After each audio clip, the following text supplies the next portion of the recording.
자, 김동영 선생님은 우리나라의 추상조각의 선구자로 이제 한국미술사에는 기록이 되지만 실질적으로 이 양반은 조각만 한 게 아니에요. 조각보다 오히려 더 뭐라 그럴까?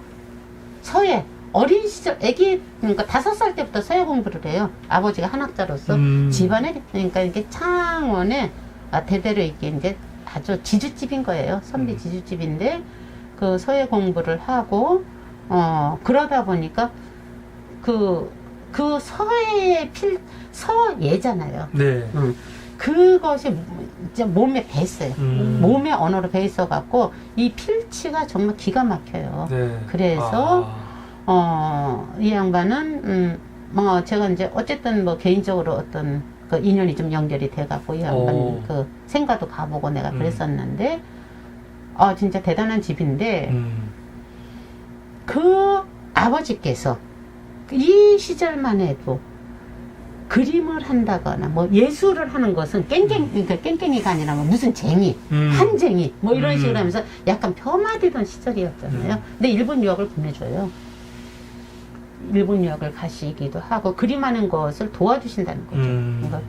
그래서 일본에 가서 그림도 배우고 그러시기는 하지만 그러니까 워낙 어린 시절에 단단하게 당신의 그 정체성이 이제 이렇게 자리를 잡고 있었기 때문에 일본에 가서도 일본풍의 어떤 느낌은 전혀 흡수되지 않은 채 오히려 일본 가서 일본을 통해서 서양 예술가들의 작품들을 만나게 됩니다.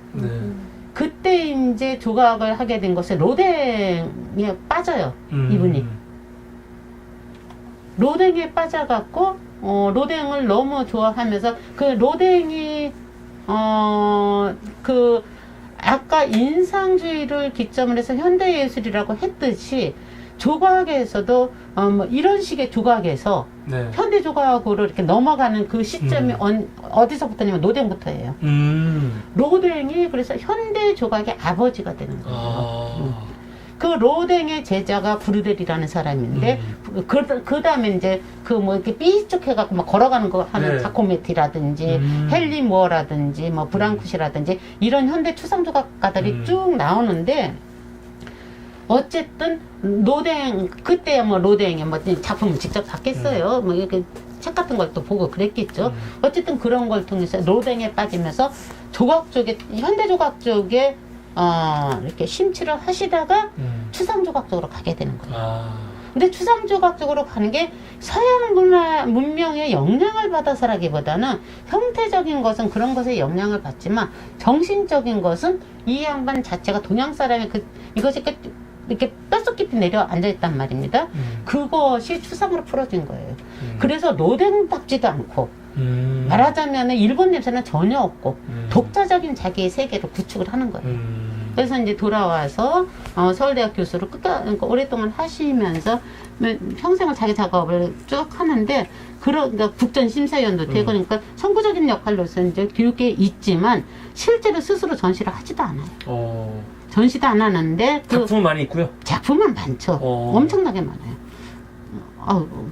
엄청나게 많은데 지금 뭐 몇 점이라고 내가 말을 할 수가 정확하게 잘 모르겠네. 그러니까 습작도 많고 뭐 색연필 그림에서부터 모든 재료로 돌도 철도 뭐 금속도 대리석도 서예도 색연필도 안 쓰는 재료가 없어. 매체를 모든 걸 다 쓰면서 자기를 표현을 하는데 특별한 걸 하는 게 아니라 자기 일상에서 있는 것들을 그림으로 그려요. 그러면서 끊임없이 실험을 하는 거죠. 그러면서 이분이 그 쓴 책이 굉장히 아름다운 책이 있는데 초월과 창조를 향하여라는 제목으로 열화당에서 나온 책이 있는데 그러니까 그러니까 남겨놓은 일기를 돌아가신 후에 이렇게 모아서 한 건데 이 와중에 죄송하신데 저희 에어컨이 그 실내형이어서 지금 물이 꽉 찼습니다. 저걸 빨리 버리고 오지 않으면 넘칠 수가 있어서 잠깐 다녀오겠습니다. 네. 부끄럽습니다. 그러면은 진짜. 이참에 잠깐 여러분들 혹시 화장실이라도 가실 것 같으면 쉴까요? 아니 금방 갔다 오겠습니다. 아니 괜찮아. 그냥 버리고 오면 됩니다. 진행하십시오. 네. 그렇습니다. 그래갖고 김정영 선생님 같은 경우는 실질적으로 한국미술사에서는 굉장히 중요한 여러 가지 교육적인 측면에서든 작가적인 측면에서도 중요한 위치를 차지하고 있는데 암에 걸리세요. 암에 걸리셔갖고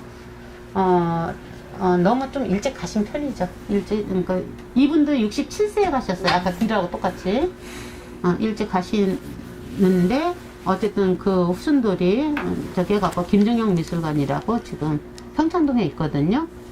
그래서 저는 그 미술관에 가끔 이렇게 한 번씩 가는데 그 미술관마다 다 뭐가 있느냐면 그 고유의 그 색깔이 있어. 작품뿐만이 아니라 그 기운이 있어. 우리가 어딜 가면은 왜 성당에도 교회도 교회 문화만 해도 조금 다른데 성당 문화만 해도 왜 그 공간을 들어가는 순간에 그 공간에서 오는 어떤 기운이 있듯이 미술관도 각자 자기 고유의 기운을 갖고 있는데 나는 그러니까 김정영 미술관에 가면은 어떤 느낌이 있냐면 꼭 그 한적한 산사에 들어간 듯한 느낌이 들 때가 많아요. 작품들의 느낌도 그렇고 그래서 한참 이렇게 내가 너무 뭐 답답하거나 그러니까 화가 막 나거나 뭐 이럴 때는 저는 성당 가는 기분처럼 이 미술관에 한 번씩 갑니다. 그러니까 상설된 전시장이 상설된 그림들이 있기 때문에 그래서 제가 개인적으로 참 이렇게 좋아하고 그러는데 이분은 이런 말을 해요.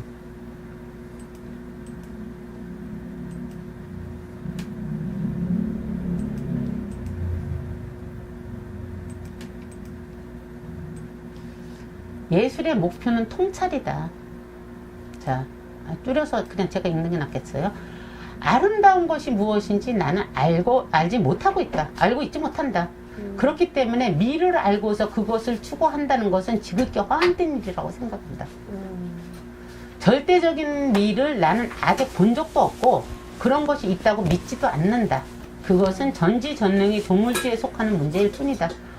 참고로 이 양반은 이렇게 무신론자처럼 이렇게 식구들은 카톨릭 쪽에 이렇게 연결이 돼 있는데 돌아가실 때쯤에서 영세를 받게 됩니다. 그러면서 이제 돌아가실 때 영세 받고 돌아가셨어요. 예술가가 미를 창조하는 능력이 있다고 믿는 것은 미신에 불과하다. 자기는 그렇게 믿지 않는다는 거죠. 나는 창작을 위해서 작업한다고 생각하지 않으며 아까 우리 디러하고의 관점이 얼마나 다른지 보세요.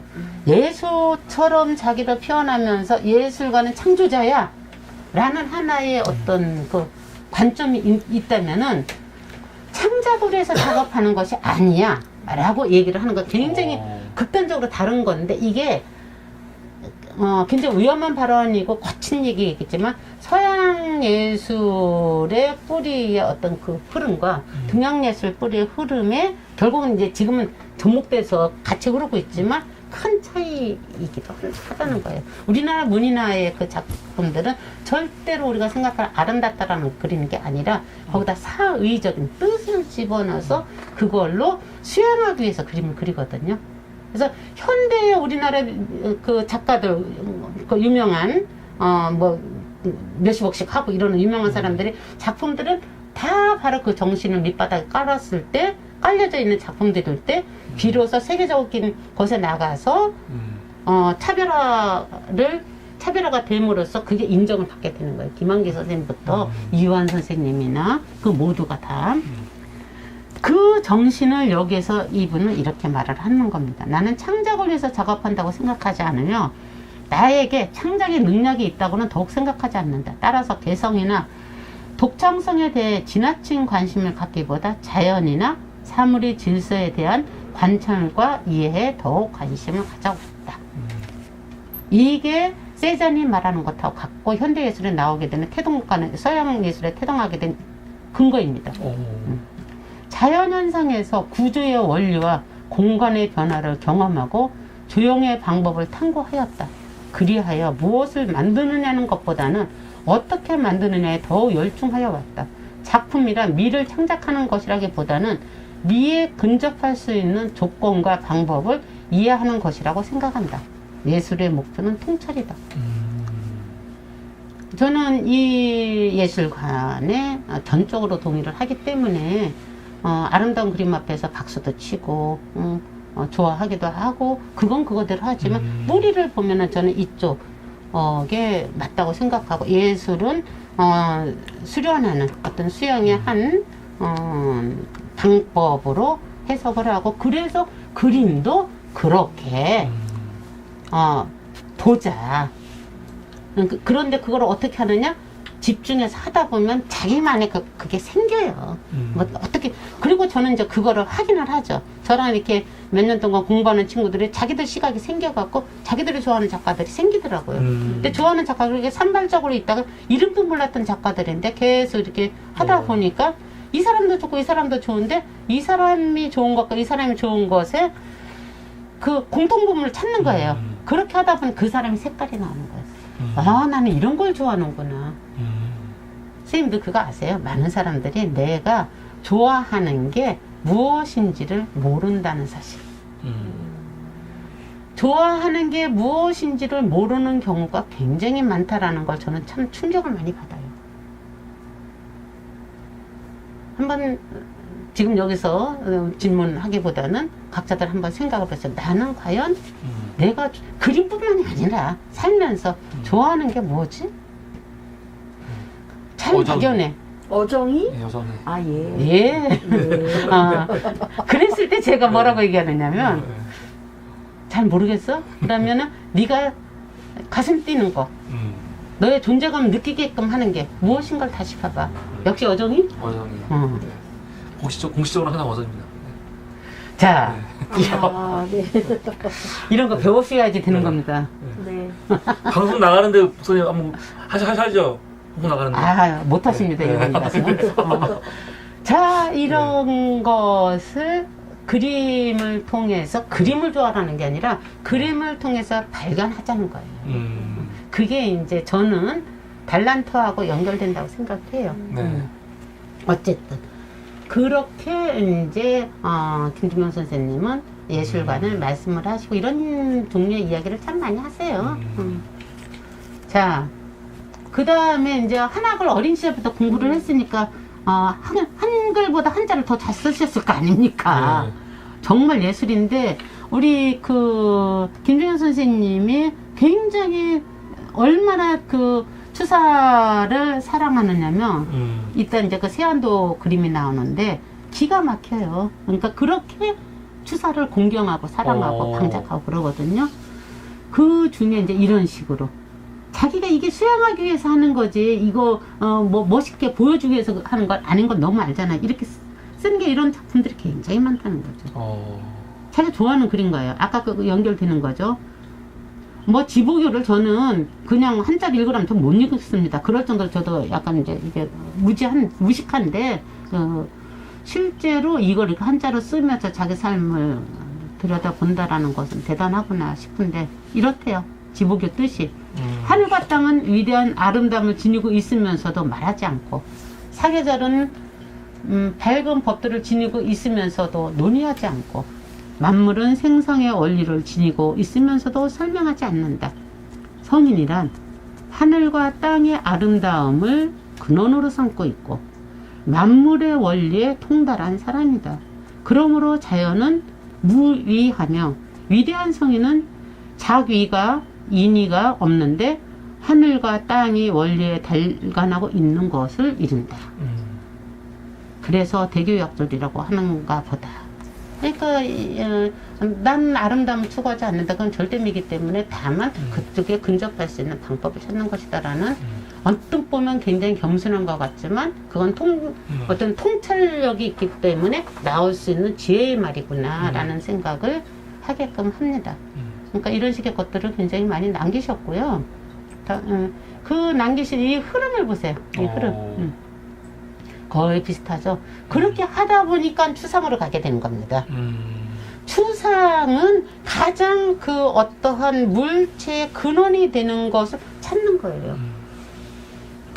우리 초등학교 때 쓰던 책받침에 있었던 그림, 이렇게 네모칸이 있고, 이렇게 해서 빨간색 2개 있고, 이렇게 파란색 있고, 몬드리안의 그림. 왜 책받침처럼 이렇게 돼 있고, 요즘에 옷에도 그거 많이 나오더만, 도형들. 그게 이제 추상의 끝이거든요. 그 그림이, 뭐냐면 제목이 나무예요. 나무. 응. 우리 한번 그 좀 잠깐 찾아줘 보실래? 네. 몬드르 안에 나무 찾으면 그 나무 아마 순서도 나올 수 있는데. 그걸 열어보세요. 이거요? 응. 이거? 예, 일단 그거 한번 봅시다 그냥. 이렇게 해서 여기까지 가는 거거든요. 예. 이거 보여줄까요? 이거 보여줄까요? 예, 그럴까요? 이거 어떤 거? 넣을까요? 이거 굵은 나무? 이거 두 개 같이. 요걸 열어주세요. 큰 거. 잠깐만요. 확 보이겠다. 이거? 아니, 이거. 이거. 마우스 제가 만지겠습니다. 요거. 같이 만지니까 지금. 요거. 응. 여기서. 이렇게 되는 거군요. 이거 하지 맙시다. 사서하라고 지금. 그럴 것까지는 없고. 잠깐. 이건데. 이거죠. 이거 아니에요, 이거? 예, 그거예요. 일단 요걸 납시다. 요거 그림, 이런 거 보여줘야 되네. 이제 그게 이제 작품으로 그렇게 나온다라는 건데, 요걸 보는 게 나을 것 같아요, 네. 지금은. 이런 것이, 이게 이제 결국은 이제 나무가 이렇게 표현이 되는 겁니다. 나중에. 나무예요, 이게? 나무이기도 마지막. 하고, 부기부기 해갖고, 뭐 어떤 거리이기도 하고, 여러 가지가 있는데, 제목을 보지 않으면 뭔지 모를 정도로, 그러니까 뼈대만 남는 거예요. 뼈대에서도 버릴 거 다 발라내는 거예요. 그게 추상인 거예요. 그래서 여기다 감정을 실지 말아라. 근원만 봐라. 그러니까 예술이 감상적이고 감동적인 어떤 것을, 그러니까 마음을 건드려주는 것에서 현대로 넘어가면서 추상의 시작은 뭐가 되느냐면 그런 걸 다 배제해라. 근원만 봐라. 말하자면 철학을 하기 시작을 하는 거예요. 예술이. 그것에 의해서 무엇이 장르가 출발하냐면 추상주의가 출발하는 거예요. 그래서 현대예술은 이제 그 추상에서 개념예술로 이렇게 넘어가기 때문에 솔직히 현대예술 보면서 너무 좋았어 말하기 굉장히 힘들어요. 우리 체이팔 대표님 되게 싫어하실 것 같은데 추상 쪽을요? 어떠십니까 혹시? 잘 모르겠어요. 이제 그 부분은 나중에 이제 계속 나와요. 그림 나올 때 보는 걸로 하고. 그래서 저는 미술사를 강의하는 것보다는 그 그림에서 아까 말했던 아주 사적으로 내가 느껴질 수 있는 건 끌어내면 좋겠다는 건데 지금 김준영 선생님이 추상주하고 설명하려다 보니까 저절로 나온 이야기지만 추상이라는 것은 바로 어떤 사물이 근원이 되는 것만은 보여주는 건데 동양에서 생각하는 추상은 거기에 뭐가 들어간다? 기운이 들어간다. 기운. 예. 기운의 느낌이 들어간다. 그냥 논리적이고 이상적인 것이 아니라 말로 설명할 수 없지만 생명의 흐름인 그 무언가가 그림 속에 들어가지고 작품 속에 들어간다. 그래서 그것이 이렇게 이제 세계적으로 받아들여지기 시작하면서 70년대 이후로 우리나라 작가들이 세계에서 인정을 받기 시작하는 겁니다. 그게 단색화라는 새로운 장르로서. 그러니까 뭐 가끔가다 뉴스에 나오잖아요. 김한기 선생님이 지금 뭐 200억 그 작품이 팔렸다 이런 것들이 바로 그것에 들어가는 그 기운에 대한 인정인 거예요. 네. 자, 오징어 게임을 아주 난리들을 쳐갖고 저도 이제 봤는데 혹시도 보셨어요? 나는 안 맞아요, 그거. 오징어 게임이 왜 세계 모든 곳에서 그렇게 쫙 올라온 거냐면 그 속에 흐르는 그 잔혹함 속에도 흐르는 그 인간미 같은 깍두기 이런 것들을 저들은 도대체 게임의 원칙에서 벗어나는 건데 느닷없이 깍두기가 나타나고 뭐 이러는 거 있잖아. 그런 것처럼 동양에서는 알 수 없는 그 뭐라고 표현할 수 없는 기운의 흐름에 기운 생동이라는 표현을 하잖아요. 기운의 흐름이 작품 속에 들어간다는 거예요. 그것을 현대적으로 조각에서도 표현을 하고 이 선생님 같은 경우 그 다음에 이렇게 회화에서도 표현을 하고 이게 그대로 또 이제 나무로도 표현되고 이렇게 해요. 이렇게 그림으로도 표현되고 한자도 이렇게 표현되고 이래요.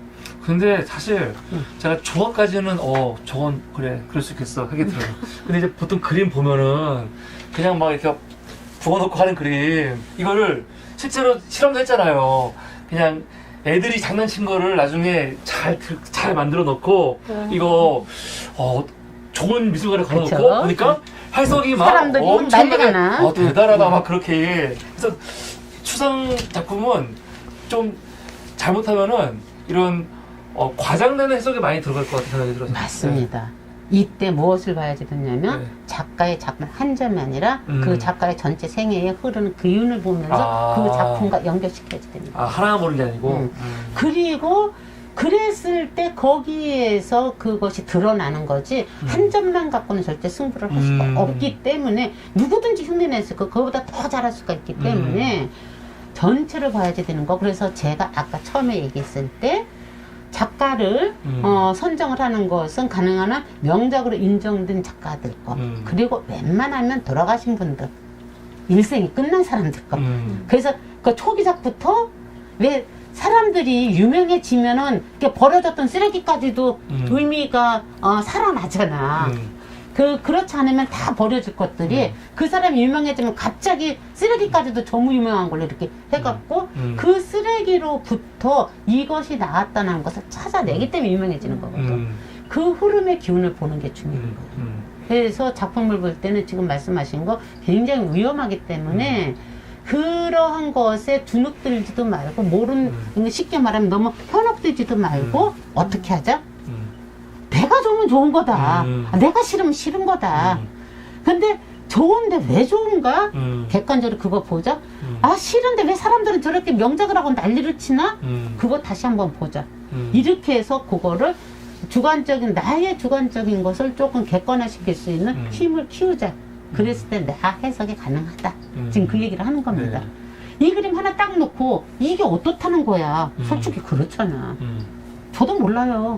그런데 제가 아까 말씀드렸듯이 그 미술관에 가서 작품 하나하나 계속 이렇게 쭉 보고 한 번 봤을 때, 두 번 봤을 때 저는 이제 이게 익숙하단 말이에요. 많이 봤으니까. 그때마다 달라요. 내가 우리 정 대표님을 처음 봤을 때 느낌과 두 번째, 세 번째 봤을 때 느낌이 다르듯이 정 대표님도 마찬가지. 우리 인간과의 그 관계처럼 작품과의 관계도 그래요. 근데 맨날 봐도 100번을 봐도 아무런 마음이 안 느껴지는 사람이 있고 볼수록 괜찮은 사람이 있고 처음에는 진짜 뭐 재수없어 이랬는데 시간이 지날수록 매력을 느끼는 사람이 있고 이거 그 사람들 각양각색이잖아요. 그 인연에 따라서 달라지는 것처럼 작품도 그렇다. 저는 이제 그거를 자꾸 강조를 하는 겁니다. 지금 말씀하신 것대로.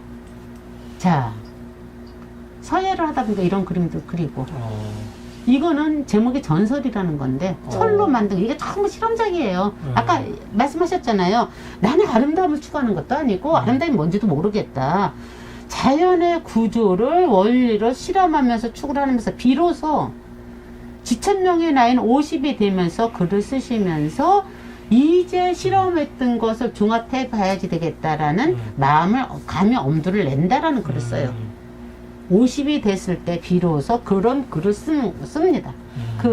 저기가.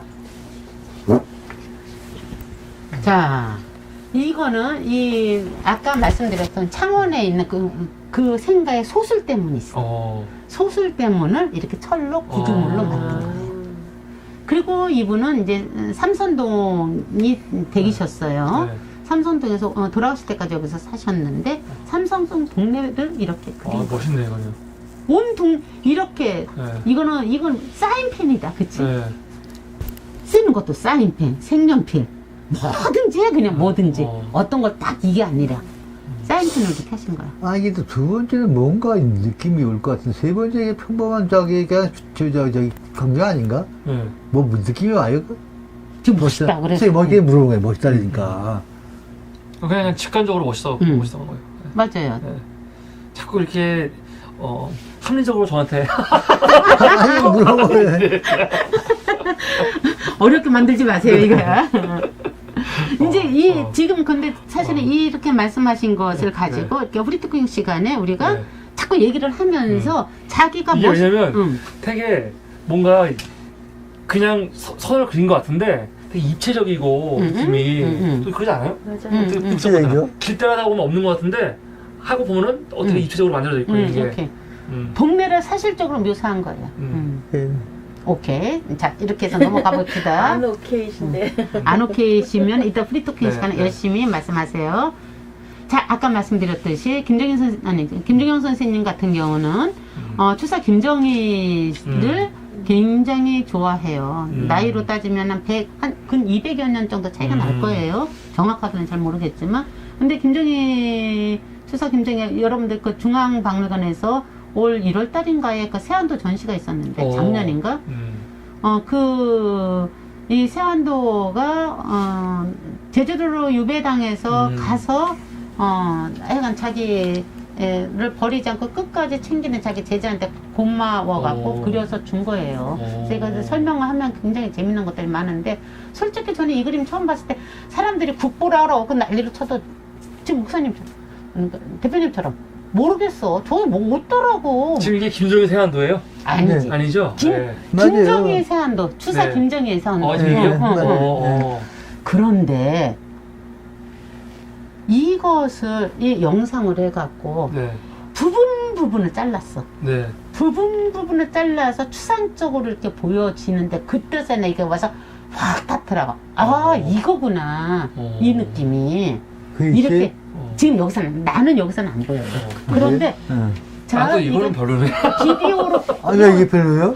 비디오로 보면은 아니 이건 이제 보면은 여기 잘라서 보고 여기 잘라서 보고 이렇게 했을 때 이 선이 까칠한 느낌의 어떤 아까 미켈란젤로가 똑같은 이렇게 도격을 한 것 같 조각을 그냥 이렇게 보면은 언뜻 보면 그 얼굴이라네 하는데 그 속에 그 표정이 전부 다르게 표현이 되는 것처럼 이 자기의 세한도 자기의 쓸쓸하지만 그러니까 고든 자기의 정신을 표현한 그림이라는 것이 아니 그게 어디에 이런 느낌 아무리 설명해도 못 알아들었었는데 그림을 이렇게 들어가잖아요. 디테일에 들어가면 디테일에 들어가니까 이 먹의 이 흐름의 선 이게 이렇게 힘 주고 안 주고 까칠한 그 느낌과 농담과 그러니까 이게 집중해서 봐야 된다는 얘기를 하는 거예요.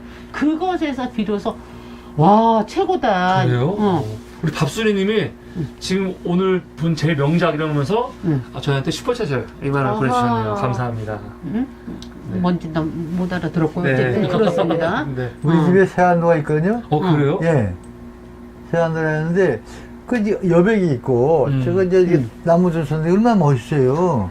멋있어요. 근데 그걸 꼭 그 아무 간전도 없다가 쫙쫙 뭐 하니까 멋있다고 느끼는 게 나는 멋있는 게 아니라 이 그림을 보고 멋있다라는 느낌이라기보다는 그 추사가 이 그림을 그릴 때의 심정이 이 픽을 그리는 것에서 요런 곳에서 요런 것이 이렇게 커졌을 때 요런 곳에서 이게 느껴지는 거야. 심정이 말하자면 아까 다비드의 그 불안하면서도 어쩔 줄 모르는 그 감정선을 얼굴에 표현한 것처럼 여기에서 무엇이 느껴지느냐면 추사의 마음이 느껴지는 거예요.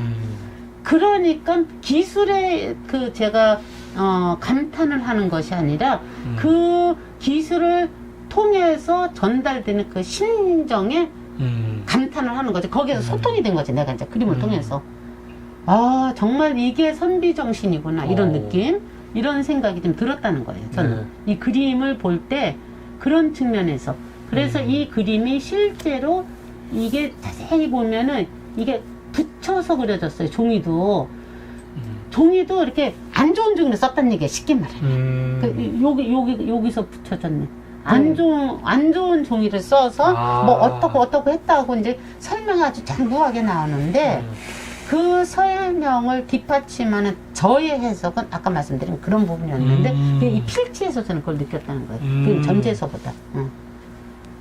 아마도 이게 서예를 하시는 분이시고 그걸로 그림을 하시는 분이니까 저는 김중영 선생님이 아마 그러한 그 그림 너머에서 흐르는 기운에 존경을 표하면서 자기 끊임없이 방작 그러니까 모방해서 그리는 거를 하시지 않았나 라고 생각이 되는데 이분이 58세 되던 해 그렸어요 이거를 추사가 김중영 선생님이 58세 되던 해 자기 동네 그림을 그리고 세안도라고 이름을 써요.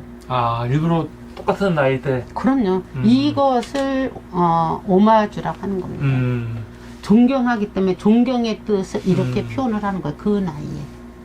자, 그런데 그대로 뭐 방사를 그 사람이 하려고 하면 그거 못하겠어요? 충분히 할 수 있지. 그런데 자기의 방식의 세안도 삼성교의 겨울날 이파리가 다 떨어진 나무를 그려놓은 거죠. 이걸 세안도라고 해서 한 겁니다. 이것이 존경의 뜻을 돌아가신 분한테 표현하는 방식이에요. 이게 그 선비들이 누리는 풍류이면서 참 흠나지 않아요. 저는 이런 게 참 좋아 보입니다. 그래 이렇게 김정현 선생님 같은 경우는 그림, 뭐 조각, 서예 많은 것을 작업을 많은 그 저기로 소재로 그 저기 뭐야 우리 이중섭 씨가 없으니까 담배 은박지에서 네, 그린 것처럼 내 손에 잡히는 모든 것. 그리고 이 사람은 작업실도 자기 앞마당이 작업실이었어요. 앞마당이 작업실에서 그렇게 평생 작업을 하시다가 이제 돌아가셨는데 이분의 그 정신의 흐름을 자화상을 통해서 봅시다. 자, 1961년도의 작품이고 1971년도의 작품이에요. 네. 그 다음에 돌아가시기 2년 전에 1980년대 작품. 자세히 보면 이쪽에서 이쪽으로 갈수록 점점점 추상으로 변하죠. 네. 그림이 그러니까 조각이 이렇게 변하듯이 그림도 변합니다. 그림은 처음에는 굉장히 정교하게 정말 이렇게 정교하게 막 세밀화가 아니라 그냥 눈, 코, 입에 자기 모습을 사진처럼 그리면서 거기에 자기 어떤 기운을 집어넣었다면은 나중에 가면 그냥 이렇게 붓으로 이렇게 하나 쭉 그려놓고 점점 찍고 하고서 자기라고 근데 진짜로 마지막 것만 딱 해놓고 이게 내가 한 내 추상화 이렇게 했으면은 뭐야 그랬을 건데 이 변화를 같이 보니까 아 이분이 이게 변해갔구나 이게 좀 느껴지네요. 저게 뒤통수에 앞통수에 이럴 수도 있네요. 그러니까 바로 지금 그것이 내가 아까 그래서 작품 하나만 달랑 네. 보고 나는 감동을 받았다고 하는 것은 뭐 받을 수도 있어요. 그리고 나쁜 것도 아니에요. 그러나 어떤 측면에서는 굉장히 기업적이고 해석이 위험할 수 있다. 그러니까요. 그래서 그 사람의 전체적인 흐름 네. 맥락 속에서 작품을 해석해서 보는 게 좋다라고 그러니까. 저는 이제 얘기를 하고 네. 싶은 거고 오늘 제가 새 작가 우리가 한 20여 분 남았는데 새 작가의 자아성 자기를 관찰하는 모습의 그 다름이 확연하게 느껴지잖아요. 네. 자, 디로의 자아성, 미켈란젤로의 자아성, 김중용 선생님의 자아성 에서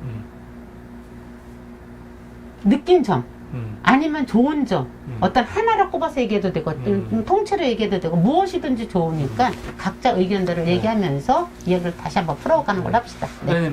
20분 남은 게 아니고 10분이 지났습니다. 끝났어요. 저희가 5시 반까지입니다. 아, 그래요? 나 또 6시라고 생각했어요. 우리 3시 반에 했잖아요. 아, 네네. 네. 그러면 일과 그래서, 끝날까요? 네, 마무리해서 저희가 마무리하고. 또 7시에 오늘 응. 합창단이 있어서 그 준비를 또 부랴부랴 해야 됩니다. 네, 알겠습니다. 그래도 마무리라도 좀 간단하게 하고서라도 마무리해야지. 그러니까 이 마무리는 네. 화끈하게 좀 그러니까 네. 각자의 오늘 수업을 들으면서 느꼈던 네. 부분, 네. 꽂혔던 부분에 대해서 한마디씩 하는 걸로 하고 음. 마무리하기로 하죠. 네. 자, 우리 대표님부터 할까요? 저부터요? 네. 저도 오늘 이제 아까 처음에 우리가 얘기했던 관점 있잖아요. 그러니까 작가의 의도 그리고 보는 사람의 해석 네. 지금 다 그런 관점에서 본 것 같아요. 네. 그래서 이런 관점에서 지금 말씀 들으면서 다 보니까 좋았고 또 하나는 작가가 오늘 특히 자화상을 중심으로 네. 그 사람들이 자기를 어떻게 인식했는지를 작품을 통해서 본 거 아니에요. 그렇죠. 이거 보면서도 굉장히 재밌다. 네. 이렇게 표현할 수도 있구나. 네, 그리고 네. 특히 디러 같은 경우 너무 충격적인데 디러의 그림과 또 다른 작가들의 그림, 특히 우리 김종영 선생님. 마지막에 보면은 추상으로 가니까 이제 아무것도 없네. 그러면 진짜 너무 이렇게 다를 수가 있구나. 같은 예술가가 네. 예술을 바라보는 네. 시선이라는 게 다를 수 있구나. 그래서 참 재밌게 봤습니다. 네. 우리 최 대표님. 아니, 혼자 얘기를 다 하니까 나는 할 게 없잖아.